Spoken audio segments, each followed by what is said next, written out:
خوا وربده کړي، پریشانه کړي، ظاهرې کړي، هغه کارخانې هغه مالک هغه به یو رعب ورته وکړي، ډېر صابر انسان به وي، بیا به معاف کړي، صابر انسان به وي، مګر درې وارې نو نه معافوي، سزا هم ورکوي، پسې اخلي هم،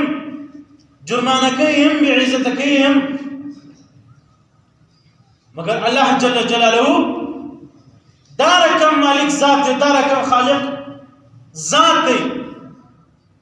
الله جل جلاله وایي که کوم انسان ګر عمر زما